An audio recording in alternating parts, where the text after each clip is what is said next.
ராகேல் மேலே பிரியம் வச்சதுனால 7 வருஷம் ஸ்பீடாக ஓடிச்சுன்னு பைபிள் சொல்லுது. ராகேல் மேலே வச்சு அதனால தான் சிலருக்கு காதலுக்கு கண்ணு இல்லைங்கிற, அதுக்கு பிறகு தான் கண்ணே தெரியும்.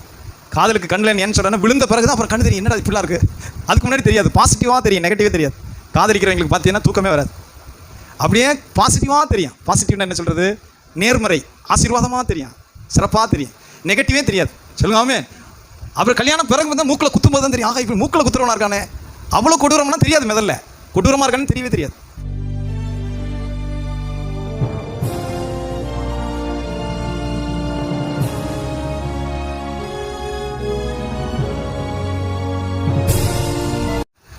குடும்பத்தில் ஆண்டோடைய பிள்ளைகளுக்கு சொல்கிறேன், குடும்பத்தில் பெருமையோடு அகந்தையோடு நடக்காதீங்க, சிரமப்படுவீங்க.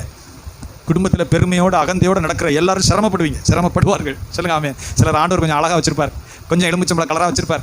சிலரை கொஞ்சம் கருப்பாக வச்சிருப்பார், அடுப்பு கறியாக கொஞ்சம் இருக்கும், கொஞ்சம் அழகு இல்லாமல் இருக்கும், கொஞ்சம் உயரமாக இருக்கும், ஒன்று குட்டையாக இருக்கும். சொல்லுங்க ஆமே. நான் ரொம்ப அழகாக சூப்பராக இருக்கேன்னு இருதயத்தில் கொஞ்சம் அடுத்த ஆள் இது பண்ணும்போது தண்டனை சுமப்பேன். தேவனுடைய வார்த்தை சொல்லுகிறது. ஆதியாகம புத்தகத்தில் நம்ம காண்கிறோம். யாக்கோபு போய் திருமணம் பண்ண போகிறான். சொல்லுங்க அல்லேலூயா. யாக்கோபுக்கு திருமணம் ஆசை யாருமே இல்லை. சத்தமாக சொல்லுங்கள். பைபிள் நீங்களே சொல்லுங்கள் பாஸ்டர், பைபிள் படிச்சிடும். மூக்கு மொழியாக கொஞ்சம் அழகாக இருக்கிற ராகேல் மேலே அவனுக்கு ஆசை. பார்க்க அழகாக இருக்குது பொண்ணு, சூப்பர், நல்ல உயரமாக அழகாக வடிவமாக நல்லா இருக்கு. இந்த பொண்ணை திருமணம் பண்ணிக்குவோன்னு போய் கேட்டான். சரி பிரச்சனை இல்லை, 7 வருஷம் வேலை செய்ய, நான் நல்லா அழகாக சூப்பராக வளர்த்து வச்சுருக்கிறேன், டப்பு நான் கையில் கொடுக்க முடியும். 7 வருஷம் ஆடு மேய்ச்சி வளர்த்து வனாந்திரத்தில் போய் ஆடை மேய்ச்சிட்டு வா, 7 வருஷம் உனக்கு மேய்ச்சிட்டு 7 வருஷம் கழிச்சு உனக்கு தர்றேன்னு சொல்லியாச்சு. சொல்லுங்காமே. ரொம்ப இன்ட்ரெஸ்டான பகுதி. 7 வருஷம் வேலை வச்சுட்டு வந்துட்டான். வந்த உடனே நீங்கள் மாமா சொன்னபடி எனக்கு கல்யாணம் பண்ணி கொடுங்க, சூப்பராக கல்யாணம் ஏற்பாடெல்லாம் பண்ணுங்கள், நல்ல கல்யாணம் பண்ணி ஏற்பாடு சொந்தக்காரெல்லாம் கூப்பிட்டு ராத்திரி கல்யாணம் வச்சு, ஏன்னா முகத்தை மூடி தான் நாங்கள் கல்யாணம், முகத்தை மூடி எல்லாம் பண்ணி உள்ளே யாருக்கானே தெரியாமல் தான் கல்யாணம் பண்ணுறான். இன்னமும் உள்ளே யாருக்குன்னு தெரியாமல் தான் கல்யாணம். நைட்டு கல்யாணம், சாப்பாடெல்லாம் போட்டு ஆட்டம் பாட்டம்லாம் முடிஞ்சு காலையில் எந்திரிச்சு பார்த்தா அது கண் ஒரு மாதிரியாக இருக்குது, கண் ஒரு மாதிரியாக இருக்குது, கூச்ச பார்வை பார்க்குது. அது ராகேல் கிடையாது, லேயாள். அக்காவை கட்டிட்டாங்க. அப்படி குதிச்சு போய் போகிறான். 7 வருஷம் வனாந்திரத்தில் ஆடெல்லாம் மேய்ச்சி வெயிலில் மேய்ச்சது இதுக்காக இல்லை, இந்த மூக்கு மூலியமாக உள்ள ராகேலுக்கு. ராகேல் மேலே பிரியம் வச்சதுனால 7 வருஷம் ஸ்பீடாக ஓடிச்சுன்னு பைபிள் சொல்லுது. ராகேல் மேலே வச்சு அதனால தான் சிலருக்கு காதலுக்கு கண்ணு இல்லைங்கிற, அதுக்கு பிறகு தான் கண்ணே தெரியும். காதலுக்கு கண்ணில் ஏன்னு சொல்கிறேன், விழுந்த பிறகு தான் அப்புறம் கண்ணு தெரியும். என்னடா இப்படிலாம் இருக்குது, அதுக்கு முன்னாடி தெரியாது. பாசிட்டிவாக தெரியும், நெகட்டிவே தெரியாது. காதலிக்கிறவங்களுக்கு பார்த்தீங்கன்னா தூக்கமே வராது. அப்படியே பாசிட்டிவாக தெரியும். பாசிட்டிவ்னா என்ன சொல்கிறது, நேர்மறை ஆசீர்வாதமாக தெரியும், சிறப்பாக தெரியும். நெகட்டிவே தெரியாது. சொல்லுங்காமே. அப்புறம் கல்யாணம் பிறகு வந்து மூக்கில் குத்தும் போது தான் தெரியும், ஆகா இப்படி மூக்கில் குத்துறவனா இருக்கானே, அவ்வளோ கொடூரம்னா தெரியாது. முதல்ல கொடூரமாக இருக்கான்னு தெரியவே தெரியாது. கர்த்தருடைய வேத வாக்கியத்தில் வாசிக்கிறோம். காலையில் விடிஞ்சு பார்த்தா உட்காந்துருக்கிறது லேயாள். இப்படி கொதிச்சு போய் போகிறான். என்னையா நீ இப்படி பண்ண, மாமனாரை பார்த்து, நீ எவ்வளவோ ஏமாத்திருக்க, இது ரொம்ப சின்னம் தானே, நீ தகப்பனை ஏமாத்திட்ட, அண்ணனை ஏமாத்திட்டால, இதெல்லாம் ஒரு பெரிய விஷயமா சொல்லுங்க. கண்ணு தெரியாத தகப்பனை ஏமாத்திட்ட, ஆசீர்வாதம் வாங்க. எப்போ சாப்பியா இருக்கிறான் ஏசா, அவனை ஒரு ஏமாற்றி அவன்கிட்ட சேஷ்டபுத்திர பார்த்து படிக்கிட்டேன். இப்போ உனக்கு கணக்கு எழுதணுமே, உன் கணக்கை எப்படி கிளியர் பண்ணுறது? அப்படி உடஞ்சி போய் உட்காந்துருக்கேன். என்னப்பா இப்படி பண்ணிட்டியா, இதுதான் இந்த ஊர் வழக்கம், நீ சொல்லவே இல்லை, இதெல்லாம் சொல்லிட்டா செய்வாங்க. அக்காவை தான் கட்டியாச்சு. மறுபடியும் என்ன செய்யணும், இந்த பொண்ணை கட்டுறதுக்கு இன்னொரு 7 வருஷம் ஆடுமை, இந்த வெயிலில் கம்ப தூக்கிட்டு இன்னொரு 7 வருஷம் சுத்து. சொல்லுங்காமே. அப்புறம் ஒரு 4 வருஷம் 20 வருஷம் கொள்றார் ஆண்டவர் யாக்கோபை. கோடீஸ்வரனுக்கு மகனா பிறந்தவன் யாக்கோபு. ஈசாக்கு கோடீஸ்வரன். சொல்லுங்காமே. ஈசாக்கு கோடீஸ்வரன். கோடீஸ்வரனுக்கு மகனா பிறந்த யாக்கோபு ஒரு பொண்ணுக்கு கல்யாணம் பண்ணுறதுக்கு 7 வருஷம், தங்கச்சியை கல்யாணம் பண்ண 7 வருஷம், மந்தையை காப்பாற்றுறதுக்கு 4 வருஷம், 20 வருஷம் ஆண்டவர் வனாந்திரத்தில் ஆடு மேய்க்க அடிச்சு விரட்டார். 20 வருஷம் பிறகு தான் அவனை ஆசீர்வதித்தார். சொல்லுங்க அல்லேலூயா. நான் எப்பொழுதுமே நினைக்கிறது உண்டு, தகப்பனை ஏமாத்துறதுக்கு ஒரு 10 வருஷம் தண்டனை வச்சுக்க. ஏப்ப சாப்பியா ஏமாளி அண்ணன் கேட்குற இடத்துல கையெழுத்து போடுறவன், புத்தி இல்லாதவன், அவனை ஏமாத்துறதுக்கு ஒரு 10 வருஷம், 20 வருஷம் இவனுக்கு தண்டனை கழிக்கணும். அப்படி கைப்பிடியா பிடிச்சு கொண்டு இந்த லாபான்ட்ட கொடுக்குறாரு. அவன் மகா ஏமாத்துக்காரன், இவனோட 10 மடங்கு ஏமாத்துக்காரன். 10 தடவை சம்பளத்தை மாற்றினான்னு பைபிள் சொல்லுது. 2 வருஷத்துக்கு ஒரு தடவை சம்பளத்தை கூட்டணும்ல, 2 வருஷத்துக்கு ஒரு தடவை சம்பளத்தை குறைச்சு நினச்சி பார்த்தீங்கன்னா கொடூரமாக இருக்கும். 1000 ரூபா சம்பளத்தில் சேர்ந்தவன 100 ரூபாய்க்கு கொண்டு வந்தால் எப்படி இருக்கும்? அப்போல்லாம் ஒப்பந்தம் தான் சம்பளம், கான்ட்ராக்ட் பேசிக் தான் லேபர். அப்போ 1000 ரூபா சம்பளம் பேசினவனே 100 ரூபா சம்பளத்தை கொண்டு வந்துட்டான். 20 வருஷம் கழிச்சு ஏற வேண்டிய சம்பளத்தை 100 ரூபாய்க்கு கொண்டு வந்து அப்படி சாகிற மாதிரி இருக்கிறான் யாக்கோபு. அப்போ தான் ஆண்டவர் மெதுவாக தட்டி, யாக்கோபே இந்த இருக்க ஆண்டவரே, லாபான் உனக்கு செய்கிற யாவையும் நான் கண்டேன். சொல்லுங்க அல்லேலூயா. ஆண்டவரே 20 வருஷம் முன்னாடி நீ காணவே இல்லையா? கண்டுக்கிட்டு தானே இருக்கேன். உன்னையே சோப் போட்டு கழுவினா கூட நீ கருப்பாக இருக்க ஆக மாட்டியே.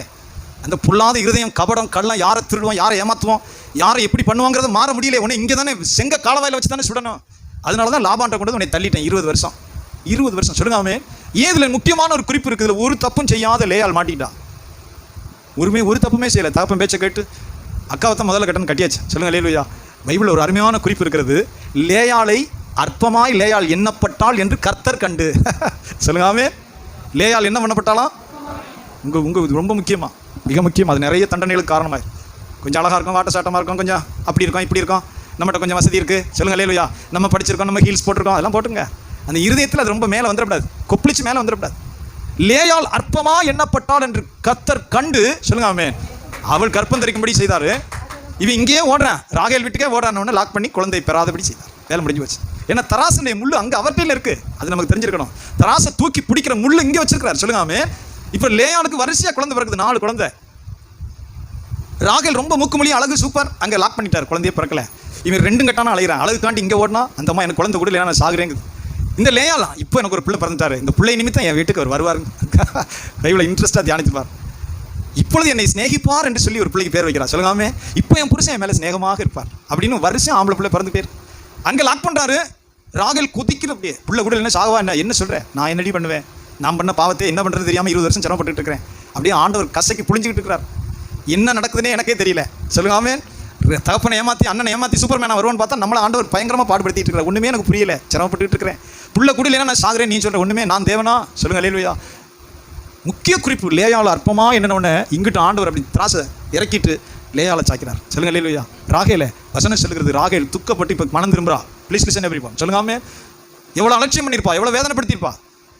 நீங்கள் நல்ல பைபிள் ஆழமாய் கவனிக்கிறா இருந்தால் தன் புருஷனை முறைப்படி கல்யாணம் பண்ண அக்கா வீட்டுக்கு போகவே விட மாட்டேங்கிறா ராகேல். பைபிள் படிச்சா தெரியும், சொல்லுங்காமே. ராகேல் விடவே மாட்டேங்கிறா லேயாள் வீட்டுக்கு. தூதாயும் கனிகளை பறித்து கொண்டு வருகிறான் ரூபன். அந்த கனியை கொடுத்துட்டு இன்னைக்கு என் புருஷனை என்கிட்ட விடு, என் வீட்டுக்கு விடு, இன்னைக்கு என் புருஷனை என் வீட்டுக்கு விடுன்னு கெஞ்சி கூப்பாடு போடுறான், சொல்லுங்க அல்லேலூயா. சத்தமாக சொல்லுங்காமே, என் புருஷனை என் வீட்டுக்கு விடு, என் புருஷனை என்கிட்ட விடு, அப்படி கெஞ்சிரா, அழுகாத குறையா. அவளும் பார்த்து இறக்கப்பட்டு தூதாயும் கனிகளை வாங்கி கொண்டு இன்னைக்கு போட்டோம் அப்படிங்கிறான். முழு கட்டுப்பாட்டில் இருக்கிறான். 2 கட்டானா இருக்கிறான் யாக்கோபு, இங்கிட்ட அடி வாங்கி இங்கிட்ட அடி வாங்கி, சொல்லுங்காமே. நல்லா கவனித்தான், பைபிள் சொல்லுகிறது, ராகேலை ஆண்டவர் நினைத்தருளினார்.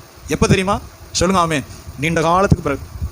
ராகேலை ஆண்டவர் இப்போ தான் நினைக்கிறார். இப்போ ரொம்ப சரிப்பட்டிருப்பான், ஆண்டவரே எனக்கு மனம் இறங்கும், எனக்கு ஒரு குழந்தை இல்லையே, மனம் இறங்க, அழுது உடஞ்சி கதறிப்பான். ஆண்டவரே எனக்கு மனம் இறங்க, எனக்கு பிள்ளை இல்லாமல் செத்துருவோம் போட்டிருக்கே, அழுதுருப்பான். நீண்ட காலத்துக்கு பிறகு தான் நடக்குது. ராகேலை கர்த்தர் நினைத்தருளினார், சொல்லுங்காமே. ஏன் பாஸ்டர் வருஷமே நினைக்கப்படாதா பாஸ்டர்? அங்கே குடும்பத்தை நீங்கள் தயவு செய்து கவனிங்க, அகந்தையாக நடக்காதீங்க, பெருமையாக நடக்காதீங்க, பிறரை அவமானப்படுத்தாதீங்க, பிறரை தூசிக்காதீங்க. இதெல்லாம் ஒரு பிள்ளையா, இதெல்லாம் ஒரு முகர லட்சணமா, பெரிய பாவமாக முடியும். இதெல்லாம் ஒரு மனுஷனா, இவெல்லாம் மனுஷன் வந்து நிற்கிறான், அழகு இருக்கா கற்பா இருக்க, சொல்லாத தண்டனையில் முடியும். அந்த பைபிள் அதை சொல்லுது. லேயாள் கூச்ச பார்வை, அவ செஞ்ச பாவம் கிடையாது, லேசா கூச்ச பார்வை, அழகு இல்லாதவன் அவளை போட்டு அற்பமா எண்ணி துயரப்படுத்துறா. திராசை ஆண்டவர் கீழே கல்லை வச்சு அங்கே தூக்கி விடுறார், வரிசையாக குழந்தையா பிறகு. அப்போ பிள்ளை இருந்தால் தான் மதிப்பு. இப்போ என் புருஷன் வீட்டுக்கு வருவார், இப்போ இந்த பிள்ளை நிமித்தம் என்னை சிநேகிப்பார், பிள்ளைக்காக என்கிட்ட ஓடி வருவார், அவன் கெஞ்சிரா, சொல்லுங்காமே. அழகு இருக்கிற ராகேலை அப்படி தள்ளி வைக்கிறார், அழகு இருக்கிற ராகேலை தள்ளி வச்சிருக்கிறார், சொல்லுங்க அல்லேலூயா. அவன் அழுது மனம் உடைஞ்சு தன் பாவத்தை எல்லாம் கெஞ்சி விட்டு மன்றாடுற வரைக்கும் அவர் பொறுமையாக இருக்கிறாரு. இப்போ நேரம் வருது, சொல்லுங்க அல்லேலூயா. கர்த்தர் ராகேலை, சொல்லுங்க அல்லேலூயா, கர்த்தர் ராகேலை. இந்த வார்த்தை விளையாட்டுக்கு சொல்லலை. ஏன் பாச இவ்வளோ நாள் நினைக்கல, அதுக்கு ஒரு காரணம் இருக்குது. லேயாளை பாடாப்படுத்தினா, லேயாளை போட்டு பாடாப்படுத்தினா, சொல்லுங்க அல்லேலூயா. இது எங்கே கணக்கில் எழுதுறது? அவள் ஒரு தப்பும் செய்யலையே, தகப்பன் சொன்னதை கேட்டு யாக்கோபுக்கு மனைவி ஆகிட்டா, அவள் ஒரு தப்பும் செய்யலை. அவள் கூச்ச பார்வையாக இருக்கான்னு அவளை போட்டு பாடுபடுத்தினா அவள் என்ன செய்வா? இப்போ சொல்லுங்க அல்லேலூயா. திராசை தூக்கி நிறுத்துறார் ஆண்டவர். அதனால தான் வசனம் சொல்லுது, லேயாள் எங்களை பெருகும்படி செய்கிறார், ராகேலை அப்படி பூட்டி சாவி, சரி கொஞ்ச நாள் இரு, சுத்தமாக சொல்லுங்காமே. பைபிளில் குறிப்பு இருக்கிறது, நேசித்த மனைவி ராஜாவுடைய மகள், சவுளுடைய மகள் மீகாள் தாவீதை தூசிக்கிறான். ஆனால் அறிவு இருக்கா? ஆடு மேய்க்கிறேன் இப்படி இப்படி உருள்ற, நீலாம் பரம்பரையாக ராஜா இருந்தால் தானே உனக்கு தெரியும், திடீர்னு ராஜா வந்தால் உனக்கு என்ன தெரியும்? இப்படி போட்டு உருண்டுக்கிட்டு தப்படி அடிச்சுக்கிட்டு சாக்கை கட்டிக்கிட்டு கர்த்தருடைய பெட்டிக்கு முன்னாடி உருண்டுக்கிட்டு வந்துக்கிட்டு இருக்கிற நீலாம் ஒரு மனுஷனா? ராஜானா ஒரு யோக்கியம் இருக்க வேண்டாம்? அவள் ஜன்னல்ல இருந்து சொல்கிறா, இருதயத்தில் நினைக்கிறாள். தாவீது ஏன் உருள்றா? என்னை ஆசீர்வதித்த கர்த்தர் ஆடு மேய்ச்சிக்கிட்டு இருந்தான், கொண்டு வந்து ராஜாவை ஆக்கினவர்னு சொல்லி பெட்டிக்கு முன்னாடி உருண்டு தப்படி அடிச்சுட்டு உருள்றான். சொல்லுங்காமே. நீங்கள் நியாயமாக பார்த்தா அந்த குடிகாரன் வந்து செத்த வீட்டில் ஆடுவாங்க, அது மாதிரி தாவீது ஆடிக்கொண்டு இருந்தான்.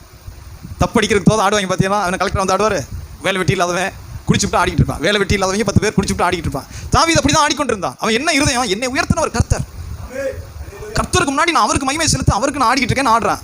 ஆனால் ராஜாத்தி மேலே இருந்து ஜன்னல் வழியாக பார்த்து சொல்ல, நீ ஒரு மனுஷனா? உன் வீட்டு வேலைக்காரிக்கு இருக்கிற மரியாதை கூட இல்லை, இப்படி கடந்து ஆடுற.